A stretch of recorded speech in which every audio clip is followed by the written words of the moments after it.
Welcome to another week of Barstool Perspective, where we give you the rundown on the week's news in booze. We do it live every Friday at 1:30, and it's 1:30 somewhere. Is it? Is that how time works? I think like if you straddle time zones. We're going a little early this week because producer Dan is going to see a Child's Play for reasons that he explained, but I wasn't paying attention. I assume it's because he's into kids. What's going on this week, Brett? Mike, I feel like we need a soundtrack. Like, you know, Barro's got some hustle and bustle and some music in the background. Yeah. We don't have any, John Bon Jovi playing. And I really think... Those are the bars you hang out in? Bon Jovi bars? Yeah, man. Have you ever heard of this metaphor that he makes about the steel horse that he rides? Did you know he's actually not talking about a horse, but a motorcycle? It is powerful. And I, in the 80s, Brett, did know some girls that gave love a bad name. All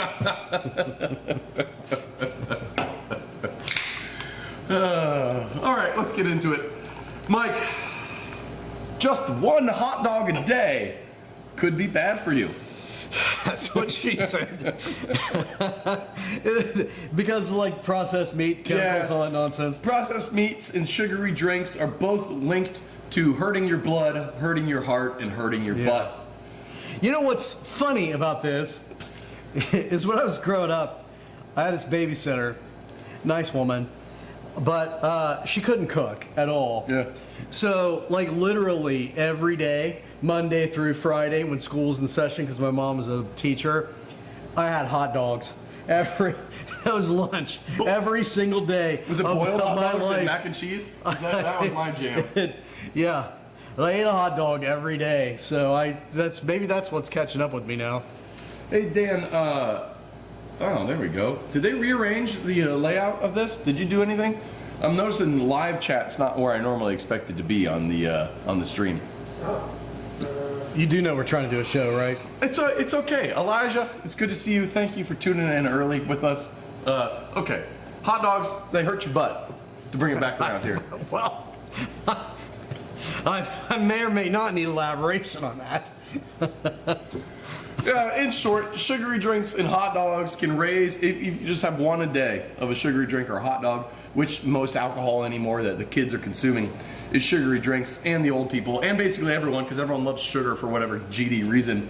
Well, addiction, I mean, it's not a mystery. It's because there is an entire industry built around making us addicted to it as a nation. Listen, Mike, you sound like RFK Jr. right now, and I'm here to tell you that personal choice isn't the same as addiction. You can choose not to be addicted. Haven't you ever thought of that? It hadn't occurred to me.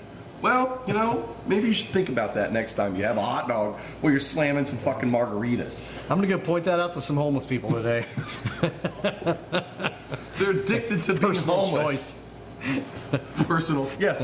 Well, speaking of personal choices, the death of the party is upon us. Mm-hmm. Mike, when you compare age groups in 2003 versus 2024, every single age group except for 55 to 64-year-olds are partying less. And I'm talking significantly less. All those age groups, 15 and older, 15 to 24, 25 to 50, 65 and up, they're all partying 50% less than they did 20 years ago. And it's not like tracking someone with their life. Yeah. It's people of this age are partying way less. I would say that has everything to do with social media. You look at it generationally. I mean, except for people 65 and older, and they just can't hang anymore. But you can stop partying as much when you're that age group that sort of straddles the oldest part of Gen X and the younger part of boomers.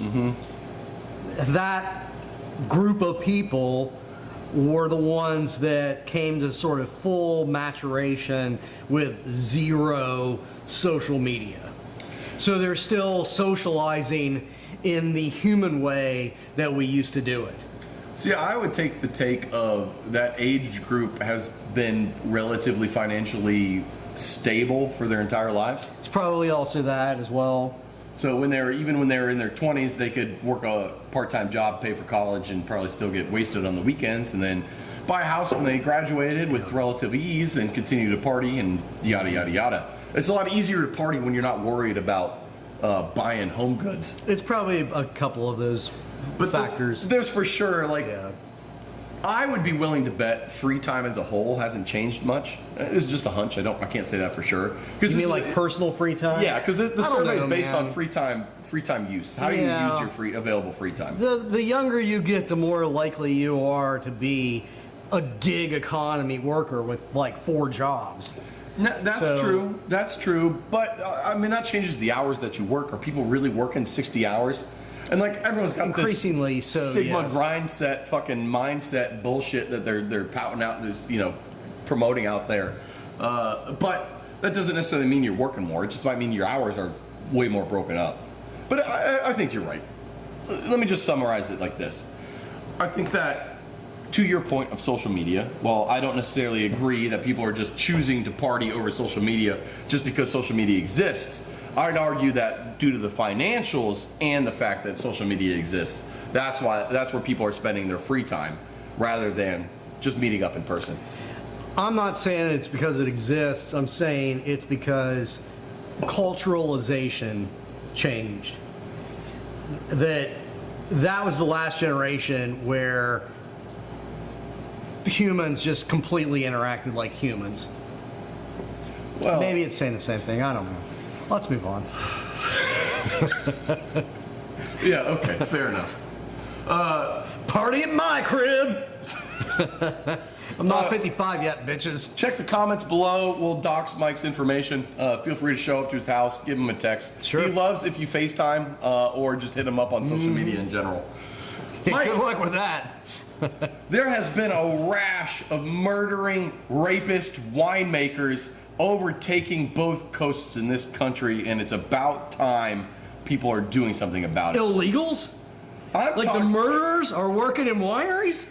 Yes, Mike, they're making your wine. The wine that you use to cavort in non-aggressive ways with your neighbors is being made by murderers and rapists. Mm-hmm. That's what I'm being told. Thank God ICE is around and just has that increased budget. Yeah, so if you're not understanding where we're really getting at, we had a story a couple weeks ago where a head winemaker and vineyard caretaker was illegally abducted by ICE. And now we have another report on the East Coast where a New Jersey New Jersey winery was raided by ICE. Can you give us some details of what happened at this raid? It is chilling because this massive federal force surrounds this winery warehouse and raids it and shakes down everybody working there, makes them produce social security cards. I don't even know where the fuck mine is. They make them produce social security cards and prove their citizenship, zip tie everybody. The winery did not consent to this, and they didn't present a warrant. So that's what's going on out there. And obviously, we're being facetious. These people are not murderers and rapists. They're people who work in a factory making wine and show up to work every day and do their job and don't commit crimes and pay taxes. And that's what's going on right now. And really, this warrant part of it, story doesn't make clear whether they theoretically had a warrant, but they sure as shit didn't present a copy of it to anybody. They didn't show it. And if we're going to talk about the absence of paperwork, I am far more concerned with federal thugs raiding places without warrants than I am people producing wine without the proper citizenship documentation. Mike, I can see a day where we sit here in our studio, and I know what you guys see behind us. You see this wonderful bar that mostly Mike built with his bare hands. There's a wet bar here. You can't really see it, but here off camera, there's a beautiful wet bar made of slate top. It's really wonderful here. Plumbing mostly works. But everything behind you is a disaster. And I can see a day, looking at producer Dan, where up our steps come some ICE agents, and they kick in the door, and Dan's not paying attention because our producer Dan doesn't even know what we say any given day. Right. Or even when he's sitting there watching us. He's too busy trying to think of quips to give you guys in chat. I could see an ICE agent coming in and just beating Dan in the back of the head with a giant stick. It wouldn't be one. It'd be like 20 of them. And us just getting arrested on this here bar you made. And the nice thing about that is even the weight of these overweight pig-ass ICE agents leaning against this bar, it still will hold firm. It will. And for that, because Mike, it is well built. I'll meet you in the camps. Alligator Alcatraz, here we come. But god damn it, this bar is going to stand the test of time. And that's why I like Brew Scott so much. America. All right, moving on. Next story. You know, Brett, by the way, who the bad guys are in any movie the same way you do in real life. They're the ones wearing the masks. Hey, I never heard that before. I like that. Mike, Only villains hide their faces. Shit's getting real for Diageo. Can you give us some more information? Now, to preface, Diageo is the company that partnered with Diddy. And as you know, Diddy is now a convicted felon. Not of the more serious charges, but of the less serious ones. Innocent! And Diageo is now being accused of lying about Casamigos and Don Julio tequila brands not containing 100% agave-based tequila, actually only containing like 40-some%. Yeah, we've talked about this in the past, and it's like, it's not a crazy, interesting story. It's basically a consumer rights claim that their pure agave tequila is not pure agave, and the plaintiffs say, well, I wouldn't have paid that much for it, or I would have bought a better tequila if I had known that it wasn't 100% agave. And that's a perfectly fine consumer rights claim. But what's sort of crazy about the way these lawsuits have been structured and how they've been brought, one in California has been brought as a RICO violation. Yeah, how does that work? How's racketeering entering the situation? I'm here? not really sure, but there was just another one, like one more filed in maybe 2 different additional states, but they are subject to treble damages if they lose any of these lawsuits. So they could be looking at a really catastrophic level of fines. And even theoretically some criminal penalties, but good luck locking up a corporation. So I don't know. I will say that Diageo says that all of the claims are complete nonsense, that none of them are true, and that they are making 100% agave and they deny all of it. Okay, so that all makes sense. This makes sense that people are investigating this. Now, where it gets greasy and cloudy is we're talking about international borders and international regulations. As we've talked about before, in Mexico, tequila is ruled, I'm missing the word here, but the tequila... Governed, regulated. Thank you. It's regulated by an independent for-profit body that's backed by the government. So it's not even a government agency that regulates tequila and regulates what you can and can't say about tequila. And in Mexico, it's illegal to call your tequila additive-free. There's also a lot about making tequila that we are not privy to and the regulations around what you can and can't say.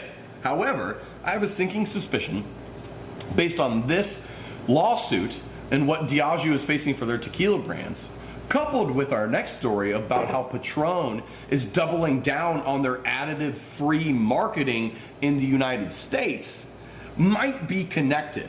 Now, I'm wondering if everything that Diageo is saying in the United States is true, according to the CRT in Mexico, the regulating body of tequila, but with US standards, it is not. And the CRT is also very unhappy with Patron and what Patron is saying, calling things additive-free, using that marketing in America, because the CRT is 100% against that. Yeah, for reasons that are corrupt, unclear, but clearly corrupt. Yes. But what Patron's doing, we talked about Patron in the past. Patron got in trouble for advertising their tequila as additive-free because this crooked semi-governmental body in Mexico says you're not allowed to do that. Patron says, okay, we won't do that in Mexico, but screw you, this is all going to the United States, and that's where we're doing the advertising. And so the CRT said, well, screw you, we're going to prevent you from exporting a drop of your tequila into the United States, which is obviously the predominant market, if it contains any of those claims of being additive free on the packaging. So Patron gave in for a bit because they had to, but they're now reviving the ad campaign. They're doing it in kind of a semi-funny, creative way. They're doing billboards where they say that Patron is blank blank. So they're treating the words additive-free, and they're doing like radio spots. They're treating additive-free as if it's obscenities that they can't. It's like the idiot TikTokers who bleep themselves from saying sex, drug, rape, suicide, or murder, things like that. Yeah, I guess. Yeah, okay. Well, that's kind of funny. Yeah, a little bit. What, Mike, what just really kills me? I've been thinking for like 3 minutes now. God damn it. Knives. What's that actor's name? George Clooney. I kept thinking George Clinton, even though it's obviously not George Clinton. Yeah, he's George different Clooney. people. Very different Mike, people. you're telling me that George Clooney, the famous actor and clearly manufacturer and operator and tequila connoisseur, doesn't know how to make tequila? The George Clooney that owned that tequila brand and sold it for $1 billion, he wasn't involved in manufacturing? He's not even in P-Funk. I think he was actively involved in the flavor profile early on, a million years ago. What does actively involved mean? That they gave him some fucking samples and he was like, yeah, that works? No, I think that like, if you He was out there harvesting fucking agave and roasting it and determining how long to roast and what caramelization levels worked and what sugar levels they needed to harvest at and how long to fucking age it after they smoked it before they fucking fermented it and what temperature to cut the heads at and how long you fucking let the tails go before you fucking put it in a barrel and what type of barrels and what level of char and what level in the fucking rick house and for how long and what percentages you fucking blend them in. He did all that? Holy shit. Did you see Dust Till Dawn? He can do crazy shit. God damn it. He is a Renaissance man. Cheers to you, Georgie boy. What I mean is that it was like the first of those celebrity liquors. It wasn't a P. Diddy situation where somebody just came to him and said, would you slap your name on this? Like, it was his idea. I think that the tequila may have been pre-existing. From a marketer standpoint, he did a good job. He was like, oh my God, this tequila is really amazing. Let me put a bunch of money and my name behind it, and we'll use the marketing and etc. So I'll give him that. It wasn't just a company coming to him and saying, would you slap your name on it? Like, it came from his idea that this is a spectacular tequila and I want to make money helping it succeed. So he wasn't doing all that stuff, but it was a little different than the bullshit celebrity. He didn't create anything except for value for his shareholders. Correct. Yeah, he didn't make the fucking tequila. Fair enough. Mike. He did fight vampires. Darling mega producer of alcohol, Anheuser-Busch, has been taking a lot of L's lately. It's hard. It's hard over there at Anheuser-Busch.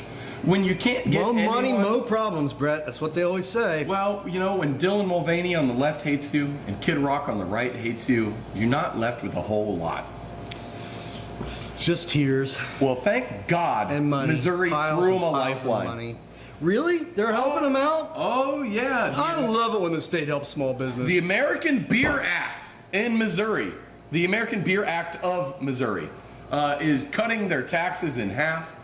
And it's also giving them the ability to sell alcohol 24/7, so bars and stuff, which is kind of cool, actually. And it's just temporary, right? Like through the World Cup or some. And it allows you to donate alcohol to charitable organizations for like raffles and stuff, which is also kind of cool. But the excise tax thing is fucking insane. Although, isn't it? I think the excise tax, the rest of it goes to alcohol across the board. I think the excise tax thing is just applicable to malt liquor. It is. So like what? Okay, so all beer is considered malt liquor? Yeah, the government's crazy. Like, beer and ale is different in Texas, even though it's literally like the dumbest way to, to differentiate things. Yeah. Malt liquor is that. Malt liquor is something made from malt. Okay. It is a liquor, as in water, made from malt. The way in Texas, like ale is a reference to ABV, yes, regardless of whether it's made entirely with the lager yeast. Yes. Yeah. Okay. Mike, since 2021, there haven't been very much in the way of buyouts and mergers in the alcohol industry. This isn't much of a surprise to us, being, someone being people in the industry, following the industry, and participating in. But it bears special mention that we are really in the dumps right now as far as like excitement around alcohol goes. And so my question... Financially, when you're talking Yes. about buyouts, you're talking about those like big dollar. I mean, that was further back, but like the pinnacle of craft beer was when some idiots paid $1 billion The Ballast Point for deal. Ballast Yes. Point. Yes. And then there were some big deals around liquor buyouts. Yes. I mean, speaking of George Clooney's Tequila, That was he also sold $1 billion. that for like $1 gazillion. $1 billion, yes. Yeah. Yeah, so it's no surprise to us. So my question actually for you is because this was in the news, they're talking about a market correction, even though it's been going on for 5 effing years now. Yeah. People are seeing that those huge buyouts aren't paying off. When, because it will come back around. When do you think it will come back around? I don't know. Will it? I mean, there are people saying it's weird. I mean, I think the entire stock market is overvalued. You know, we talk about multiple of these companies that are selling at 16 or 20 times projected actual revenue. So I don't know why so many stocks are doing as well as they're doing, but alcohol seems to be an area where people are really shying away because they're afraid that broader global trends are just going to hurt the industry as a whole. So as opposed to there's going to be winners and losers, and these people are going to pick up this share, etc., which is also definitely happening. I mean, people that are doing, you look at like Boston Beer, and I mean, God damn it, Jim Cook has been such an advocate of good beer, and he's really a canary in the coal mine in the sense that like all of their money is now being made from this bullshit Twisted Tea and F&Bs. Sun Cruiser and all that nonsense. Yeah. So there's some of that, but there's also this fear that just alcohol as a business, as an overall industry, is going to go into decline. Yeah, I mean, it is in decline. How deep? Oh, thank you. Read my mind. I was wondering when I was going to get up. I guess how deep does the hole go? And really, what leads us into our next topic is THC here to stay? Is that going to be the next M&A, mergers and acquisitions, buying spree for large corporations? And I kind of think it is. I kind of think it is. And there's 2 reasons I give for that. One, just the general zeitgeist around drug consumption in our country is shifting towards cannabis. Yeah. And 2, let's look at Tilray. A stock Mike and I are over leveraged on. That ever since we advocated buying it personally, Yeah. we're not giving financial advice. Yeah. It's done terribly. However, it has spiked recently. We're back up to 60 cents. So only another 2.5x and we can make our money back. Yeah. But 3 years from now, I'll break even on that stock. I have a theory on why Tilray bumped like it did. Yeah. It's because this past week, in federal Senate hearings, there has been a lot of talk and rumors going around that the federal farm bill is not going to change their stance on 0.3% THC by weight to qualify as hemp, which means if they renew the farm bill, the hemp industry is saved on the federal level for at least another 4+ years. So people are getting very excited about that. And the longer it goes, the more chance this stuff has of solidifying. The bigger the industry gets, the more lobbying money gets behind it. People are starting to feel a little bit bullish on the hemp beverage industry sticking. And I think that's exciting. Yeah, and the reason that we have liked Tilray as much as we have liked it, I mean, to back up a little bit in explanation, the hemp drink, really the weed drink, the weed drink industry is separate and apart from legalization of marijuana, Recreational. recreational marijuana on state level basis. And so there's been a lot of kickback, in fact, by marijuana growers and sellers, because once states started legalizing marijuana, they've just regulated the absolute piss out of it. Yes. And they made it very expensive to produce it. The hemp drinks, the weed drinks, are made from hemp versus marijuana, it's still THC. It's the exact same compound. It gets you high the exact same way. It's just really inefficient to like boil it down to a level to make concentrated THC. Which actually is better for the farmers because they need to grow a lot more 10x the amount in order to get the same amount to get you high. So it's actually kind of great in that regards. Yeah, so it works for the farmers, but all of these hemp drinks are exempt from the state level marijuana, and they are exempt from federal regulation because of this Farm Bill language that lets you grow industrial hemp, which is basically what's being used to make marijuana. I think there's a lot of good side effects that are possible here, though. You grow that much more hemp, and maybe like hemp fibers and everything becomes more feasible after you extract the THC from said hemp. So I think there's a lot of cool downstream effects we could see. Why I see this not stopping, though, is that every other industry group is getting behind the hemp stuff because it's going through alcohol channels. Distributors see it as a lifeline. Retailers see it as a lifeline. Restaurants and bars that have on-premise in the states that allow it see it as a lifeline. Brewers and alcohol manufacturers are starting to switch from seeing it as an enemy of their product to being like, fuck it, we have the equipment to make this stuff, let's just make it, and now they're lobbying for it. So you have 3 different industry groups that are massive, including the distributor tier, which is the biggest single tier that has the best unification across the country, are all behind hemp legalization as long as it sticks with alcohol channels.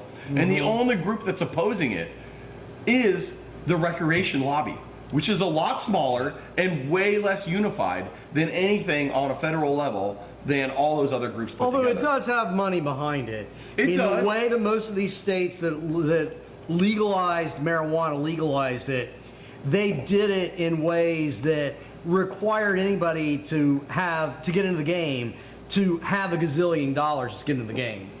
I mean, like here in Cincinnati, Rheingeist tried to get one of the Ohio weed licenses, and to apply for the license cost you $500,000. Yeah. And they didn't even get it.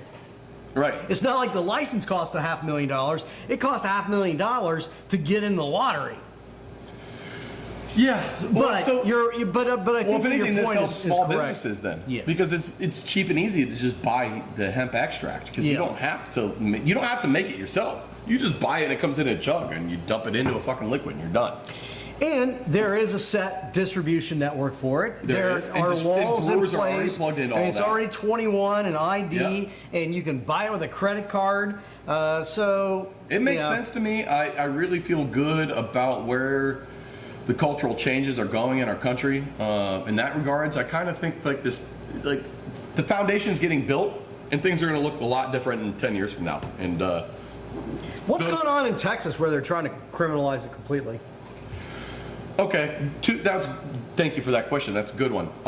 They have the governor vetoed it, which is crazy because Governor Hot Wheels vetoed that? Yeah. Which the lieutenant governor was like, ban this shit. Like, this is terrible. I fucking hate it. I got a giant stick up my ass and I hate hemp. But it got to the actual governor's desk and he vetoed that shit, which is awesome. So that was a huge win for the hemp industry. Another big win is going to come here shortly, at least here in the tri-state. We're based in Cincinnati. Mike and producer Dan live in Kentucky. Kentucky has a 5 milligram cap on all their beverages, which was enacted like really soon after the state of Kentucky gave a manufacturer, Cornbread Hemp, $1 million to make their beverage company. It looks like they're going to roll it back to 10 milligram cap here soon, which is huge. Because without getting too much in the weeds, just like alcohol, people like bang for their buck, which basically means they want as high as milligrams they can buy. But as a producer of that product, I mean, 5 milligrams to me, if I drink a 5 milligram Mike, you're lightweight. drink, I'm hot. I'm a weed lightweight, absolutely. Mike, I got people on staff that will crush 25 milligram cans and not even be affected. Oh my God. Not be affected. I had an employee leave work yesterday, grab 2 cold 25s, and said, I'm going to go home and drink both of these and probably smoke a blunt, and then I'll go to bed. I'm curled up in a fetal position crying. Yeah. Even the thought of smoking a blunt is giving me the shivers. Yeah, Okay. lightweight. We're lightweights. People want punishing, man. I'm just saying, to 50 me, milligrams is one of the hottest strengths. 50 milligrams in a can. What? People love it, It's dude. ridiculous. We're old, man. We're old. I guess. All right. Shit. We're coming up on a half hour, so let's hit 2 more stories. Hulk Hogan's Real American Beer is being sued. Are you surprised? What? Apparently, This proves the judicial system is broken.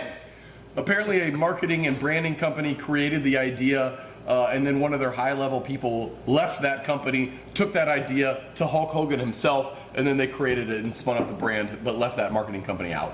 Oh, so this has nothing to do with where he like threw the can and hit a woman in the head. Correct. It doesn't have anything to do with that. Yeah, well, I mean, it's tragic, Brett, how so many bad things happen to Hulk Hogan. So many bad things happen to such good people. Yeah. Speaking of good people, Russia is drinking more than ever. However, Russia vodka sales are in the toilet. Good. If you're still drinking Stoli, you're a dick. Well, even in Russia, Russian people are drinking more than ever. It's at an 8-year high for consumption of alcohol. Of course they are. However, they're not drinking Russian vodka. You got the Trump of Russia over there running things. Except he's smarter. Pootler? Yeah. You got Pootler over there. All right, the last thing I want to bring up actually, shit, we'll do two more. One, in Ohio, a man is suing the government in order to get federal distilling legalized in the state of Ohio.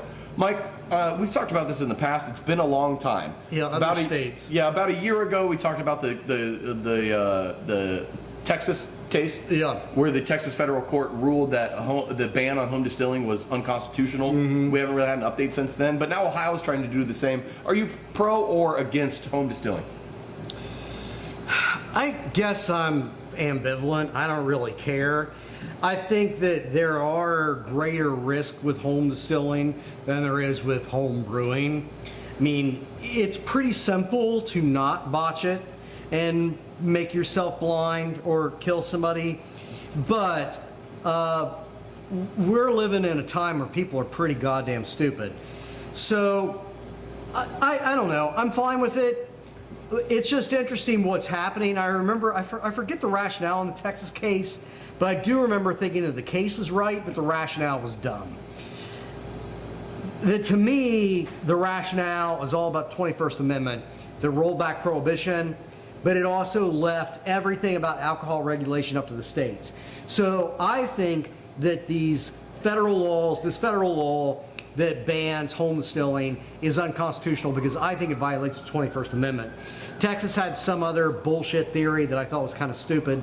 I'm not really sure what the Ohio guy's case is, but what I do know, what's interesting about the Ohio case is that his lawsuit got dismissed. They're fighting the dismissal, they're appealing the dismissal. Court dismissed it, not because he lacked a valid claim, they said he lacked standing.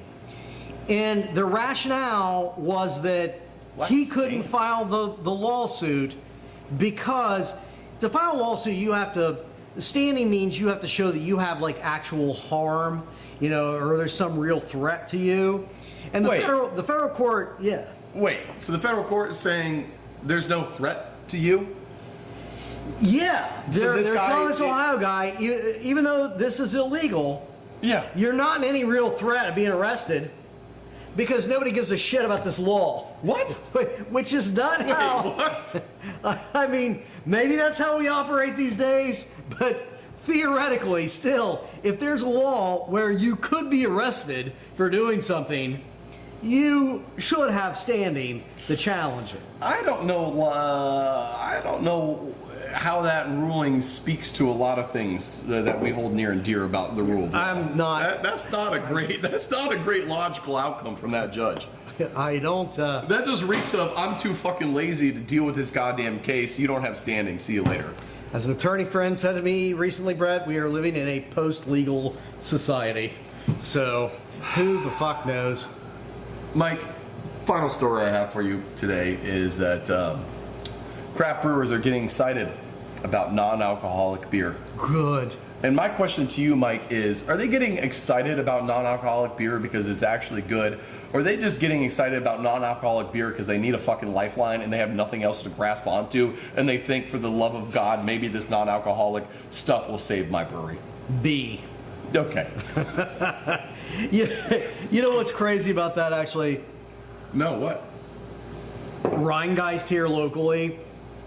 Dude, I can't believe I mentioned Rheingeist twice in an episode, but Rheingeist is huge. I mean, are they what, the second biggest brewery in Ohio now? First biggest brewery in Ohio, First top biggest 20 brewery in the country. Okay, so they are big, and they are coming out. They're releasing an NA product. They are contract brewing it. They're not even doing NA themselves because doing it even remotely well is that difficult.